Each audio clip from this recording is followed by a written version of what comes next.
नमस्कार आप सभी को। आज की क्लास में पढ़ेंगे यूनिट 4 दैनिक जीवन में जेंडर, ठीक, यानी कि डेली लाइफ में जेंडर की क्या भूमिका होती है उसके बारे में पढ़ेंगे। और यूनिट 4 के अंदर जो जो हम बातें इसके अंदर पढ़ने वाले हैं वो हम पहले ही पढ़ चुके हैं, यानी कि यूनिट 1, यूनिट 2 और यूनिट 3 में वो पहले ही डिस्कशन हो चुका है। जेंडर की संस्कृति निर्मित क्या है, जेंडर समाजीकरण क्या है, इन सब के बारे में ऑलरेडी हम पहले पढ़ चुके हैं। और लड़की की निर्मित नहीं, लड़की को समाज में किस तरीके से तैयार, यानी कि ये घर का हिस्सा है कि घर के अंदर ही लड़की के दिमाग में क्या क्या सारी बातें पहले से ही डाल दी जाती हैं। ठीक है, एक तरह का स्टीरियोटाइप होता है ये। तो हम ये वाला टॉपिक पढ़ेंगे और ये वाला हम पढ़ेंगे, क्योंकि और ये जो जो हम पढ़ने वाले हैं ये हम ऑलरेडी पहले भी पढ़ चुके हैं पहले की यूनिट में, अगर आप सारी वीडियोस देख के अगर आ रहे हो तो।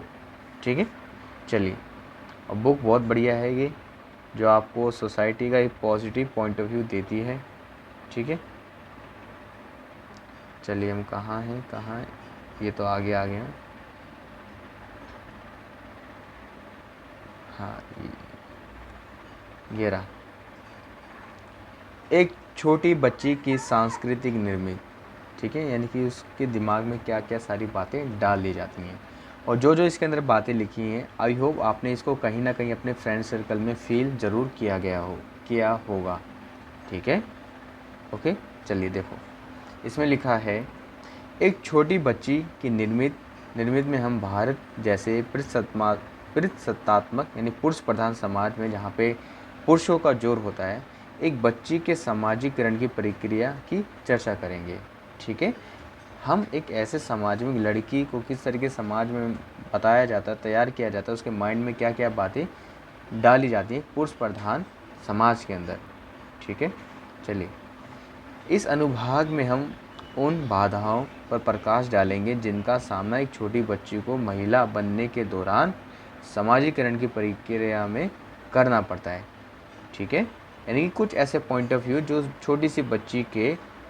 एक छोटी सी बच्ची से लेके जब वो महिला बनती है उस दौरान उसके दिमाग में कैसी कैसी बातें डाली जाती हैं उसके बारे में उस चैप्टर के अंदर पढ़ेंगे, यानी इस टॉपिक के अंदर पढ़ेंगे। समाजीकरण की प्रक्रिया को संदर्भित करते हुए इसे जेंडर समाजीकरण का एक रूप कहते हैं, जिसमें महिला और पुरुष को जेंडरकृत प्रणाली के तौर पर प्रस्तुत किया जाता है। ठीक है, जेंडरकृत प्रणाली भाषा, प्रथा, समारोह और व्यवहारों के द्वारा तैयार किया जाता है, यानी कि लड़का है तो उसके साथ समाज में अलग तरह का प्रभाव, अलग तरह की प्रथाओं का भी रोल हो जाएगा। अगर लड़की है तो उसके तरह अलग तरह का व्यवहार और भाषा का भी अलग तरीके से प्रयोग किया जाएगा समाज के अंदर। भारतीय परिवारों में जेंडर के अंतर की धारणा प्रजनन के समय से शुरू हो जाती है। ठीक है, भारतीय परिवार में जेंडर के अंतर की धारणा प्रजनन से ही शुरू हो जाती है। जैसे ही जन्म होता है ना हमारे देश में, चाहे लड़का हो चाहे लड़की हो, समाज अपनी अपनी ड्यूटी करने लग जाता है। ठीक है, जैसे कि संतानोत्पत्ति का मतलब है, यहाँ पर इस वर्ड का जो मतलब है, इसका सीधा सा मतलब है संतान उत्पत्ति, या फिर आप कह सकते हो वंश वृद्धि। ठीक है, यानी कि अब जन्म हुआ है बच्चे का, आप ऐसे कह सकते हो। ठीक है, यहाँ पे माता और पिता दोनों अलग अलग भूमिका निभाते हैं। ठीक है, चाहे लड़का हो चाहे लड़की हो, दोनों की अलग अलग भूमिकाएं क्या होती हैं, बट जाती हैं, जैसे एक संतान का जन्म होता है। सांस्कृतिक रूप से ये माना जाता है कि पिता बीज प्रदान करने वाला होता है और माता धरती का प्रतीक होती है। ठीक है, यानी गर्भ धारण करती है, जो बीज को धारण करती है। ठीक है, और उसका पोषण करती है। ये अलग अलग भूमिकाएं सांस्कृतिक रूप से कल्पित होती हैं और परिवार, विवाह, नातेदारी के द्वारा लगातार ये चलती रहती है। भले इन चीज़ों को अलग अलग तरीके से एक्सप्लेन किया जाता है, लेकिन ये कंटिन्यूस क्या है, चलती रहती है। इसलिए परिवार और नातेदारी जेंडर समाजीकरण को समझने में केंद्रीय भूमिका क्या है, निभाते हैं। यानी समाज का बहुत ही ज़्यादा रोल होता है इन सारी चीज़ों को समझने के लिए। जैसे यहाँ पे लिख दिया है लड़की और मायका, लड़की और उसका मायका। ठीक है, चलो। स्त्रीत्व यानी कि लड़की जो है, लड़की की निर्मित एक जटिल और लगातार चलने वाली प्रक्रिया है, जो भाषा और मुहावरों, प्रथाओं द्वारा व्यक्त होती है, जिनको हम कोई भाषा के ज़रिए, किसी मुहावरे के ज़रिए समाज में क्या करते हैं, व्यक्त करते हैं एक लड़की के लिए। समाजीकरण की प्रक्रिया में विवाहित और अविवाहित दोनों तरीक़ों की महिलाओं के लिए अलग अलग संदर्भ मुहावरों में वृहद स्तर पर प्रयोग किया जाता है। यानी कि जो मुहावरे अभी इसके अंदर यूज़ किए जाएंगे, वो जो एक लड़की जो जिसकी शादी नहीं हुई है और एक वह लड़की जिसकी शादी हो चुकी है, दोनों के लिए अलग अलग बातें की जाएंगी इसके अंदर। रोज़ाना की बातचीत में भाषण या कहावतें के रूप में बेटे या लड़के की चाहत को स्पष्ट रूप से व्यक्त किया जाता है। ठीक है, रोज़ाना की जो बातें करते हैं लोग, तो लड़के की मांग उसमें कहीं ना कहीं फील आ जाती है कि जो भी कपल्स की शादी होती है या जो भी है, तो वो हमेशा मांग क्या करते हैं कि लड़का हो। उदाहरण के लिए ऐसे माता पिता को जिनकी केवल एक संतान पैदा होती है, एग्जाम्पल के लिए जिसकी केवल एक संतान है और वह भी बेटी है होती है, तो आम तौर पर, प्रायः का मतलब होता है आम तौर पर, ऐसी स्थिति में माना जाता है कि जिनका भविष्य अंधकार्यम में होता है। अंधकार्यम, इस वर्ड का जो मतलब होता है अंधकार में होता है। ठीक है, इस वर्ड का मतलब होता है कि अंधकार में, यानी कि ऐसा कोई एक कपल्स है जिसकी एक ही संतान है, वो भी है लड़की, तो आसपास के जो लोग होते हैं वो बोलना शुरू कर देते हैं। ठीक है, भले परिवार ने ना सोचा हो, लेकिन आसपास के लोग उंगली कर करके बोलना शुरू कर देते हैं कि इनका जो भविष्य है वो अब अंधकार में चला गया, क्योंकि बुढ़ापे में सहारे के लिए उनके पास कोई नहीं होता। ठीक है, दुबे कोई एक रिसर्चर्स होंगे भाई, तो उन्होंने कुछ आगे और बातें कही हैं। इसी तरह मायका या माता पिता का घर लड़कियों के लिए हमेशा अस्थायी घर माना जाता है। यानी कि जो जैसे लड़की का जो अपना घर होता है जहाँ उसका जन्म होता है, तो हमेशा ये कहा जाता है, उसके माइंड में ये बात डाल दी जाती है कि बेटा ये घर तेरा जो है अस्थायी है, यहाँ तू हमेशा के लिए नहीं आई, कहीं कभी ना कभी तो तुझे जाना ही होगा। ठीक है, ये जो बातें हैं इसके अंदर बताई जा रही है, इसके बारे में ज़रा सोचो आप सब। ठीक है, अभी जब जैसे टॉप ख़त्म होगा तब मैं और भी बताऊंगा, आप सोचो ज़रा। ठीक है, क्या ऐसा कहना सही है कि लड़कियों को ये कहना कि माँ का जो घर है वो अस्थायी है? ठीक है, आगे देखते हैं। इसलिए लड़कियों को इसी धारणा के साथ बड़ी होती हैं, यानी कि ये माइंडसेट उनके दिमाग में डाल दिया जाता है कि मेरे माँ का घर जो है अस्थायी है। ठीक है, उनका अपना घर शादी के बाद भविष्य बनाएगा। उनका जो जहाँ पे उनकी मैरिज हो जाएगी, जहाँ शादी होगी, तो वही लड़की का क्या असली घर है। ये तो नाम मात्र का घर है जहाँ लड़की का जन्म हुआ है। असली माँ बाप वो हैं जहाँ उसकी शादी होगी। माँ बाप तो दोनों ही हैं, जब जहाँ चाहे लड़के के हो चाहे लड़की के, दोनों ही माँ बाप का, क्योंकि माँ बाप का अलग अलग नाम से थोड़ी पुकार सकते हैं कि उसको बोलोगे तुम उसका पिता है उसकी माँ है, नहीं। माता पिता चाहे किसी के भी हों, सबका दर्जा इक्वल है भाई। ठीक है, चलो आगे देखते हैं। मुहावरे और प्रथा इस क्या लिया, अपरिहार का, यार ये ऐसे ऐसे वर्ड है ना। अपरिहार का मतलब होता है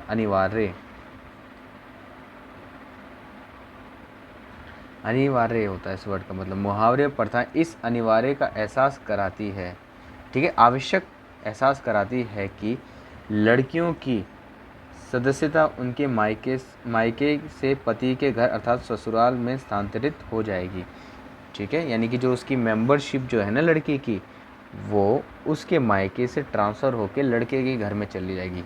दुबे सर कहते हैं, दुबे ने भारत के कई भागों में बोली जाने वाली कहावतों का संग्रह किया, यानी बहुत सारी कहावतों को इकट्ठे किया। उड़ीसा में एक कहावत है जिसके बोल हैं, घी के साथ बेटी, घी के साथ बेटी। इसका मतलब समझो ध्यान से। इसका अर्थ यह लगाया जाता है कि दोनों ही मूल्यवान हैं, अगर यदि सही समय पर नहीं निपटाया गया तो दोनों ही बदबू फैलाती हैं। समझे इस बात का मतलब? यानी कि लड़कियों को अगर सही टाइम पे शादी वगैरह नहीं की तो ये स्मेल मारने लग जाती हैं। मैसेज ये जा रहा है। इसी प्रकार ठीक है, दुर्गा पूजा और गौरी पूजा जैसे कुछ त्यौहार हैं जो देवियों के संदर्भ में घर वापसी जैसी धारणाओं को बल प्रदान करते हैं। ठीक है, ये त्यौहार तमाम अनुष्ठानों से युक्त होते हैं जो छोटी लड़कियों को ये संदेश देते हैं कि उन्हें अपनी माँ का घर छोड़ना है और उन्हें ऐसे ही त्यौहार पर मायके में आमंत्रित किया जाएगा। एक छोटी लड़की निर्मित की शुरुआत उसी समय हो जाती है जब उसे ये एहसास होने लगता है कि मायके यानी कि पृथक घर की सदस्यता तो महज अस्थायी भर है। ये बातचीत उसके माइंड में डाल दी जाती है। ठीक है, उसे इस अस्थायी सदस्यता के दौरान ही कुछ आदर्श स्त्रीवाचक व्यवहार को सीखने की अनिवार्यता होती है। ठीक है, लड़की के समाजीकरण की प्रक्रिया में स्थित सांस्कृतिक निर्मित के दो चरण यौन पूर्व और यौन पश्चात यानी कि छोटे से बड़े होना, बड़े से बाद का टाइम पीरियड जो होता है। लड़कियों के यौन पूर्व सुचिता, सुचिता का मतलब होता है शुद्धता। ठीक है, शुद्धता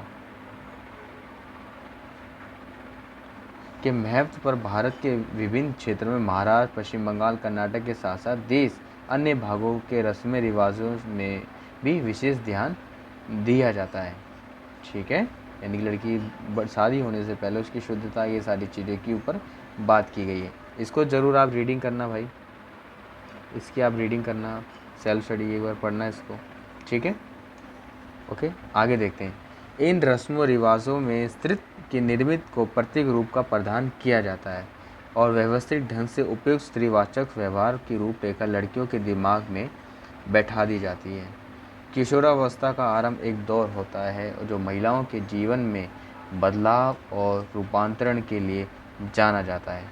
यह दौर तमाम केशरीय प्रथाओं के बहुत सारी यहाँ पे देखो प्रथाएं, खाने के नियम और कुछ दिनों के लिए घर के अन्य सदस्यों से लड़कियों का अलगाव जुड़ा होता है। ये प्रथाएं व्यापक रूप से भारत में अपनाई जाती हैं। ये कुछ ऐसी प्रथाएं जो भारत के अलग अलग इलाकों में निभाई जाती हैं। ठीक है, लड़कियों में विवाह और मातृत्व के संदर्भ में यौन शुचिता को बनाए रखने के महत्व को रेखांकित किया गया है। यानी कि शादी से पहले लड़की को पूरी शुद्धता बनाए रखनी चाहिए। तो ये सारी इसके अंदर बातें बोली गई हैं। और आप ये ज़रा सोचो कि जो हमारे घर में हम सभी के साथ, बहनों के साथ ये कहा जाता है कि लड़की का जो घर है वो अस्थायी है और लड़के का जो घर है वो परमानेंट है। ठीक है, ओके, आप क्या सोचते हैं इसके बारे में कमेंट बॉक्स में ज़रूर लिखना। भाई हमारा तो ये मानना है कि भाई चाहे लड़के का घर हो चाहे लड़की का घर हो, ठीक है, दोनों ही घर क्या हैं, बराबर हैं। ठीक है, दोनों ही घर क्या हैं, बराबर हैं। उसी तरीके से लड़की के जो माँ बाप हैं और लड़के के जो माँ बाप हैं उनका भी दर्जा क्या है, बराबर है।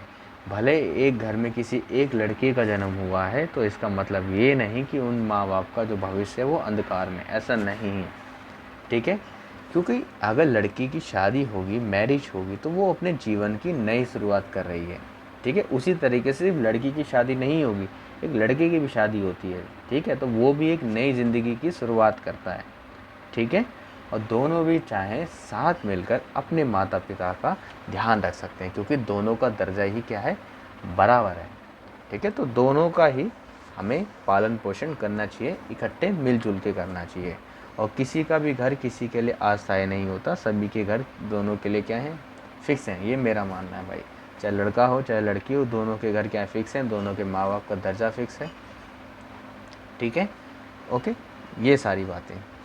ओके, किसी का भविष्य, किसी का कोई अंधकार में नहीं होता। अच्छी शिक्षा दी जाए, पॉजिटिविटी दी जाए तो सभी का जो भविष्य बहुत ही शानदार बनेगा। ठीक है, और लड़की को भी काबिल बनाओ, अच्छे से गाइडेंस दो, उसको सही से समझाओ। ठीक है, उसी तरह लड़के को भी समझाओ, सही सोच दो उसको, तो दोनों परिवार का जो फ्यूचर है स्वर्ग के बराबर होगा। ठीक है, मिलेंगे आपसे अब नेक्स्ट वीडियो में। अपनी बातें ज़रूर कमेंट बॉक्स में ज़रूर लिखना। ठीक है।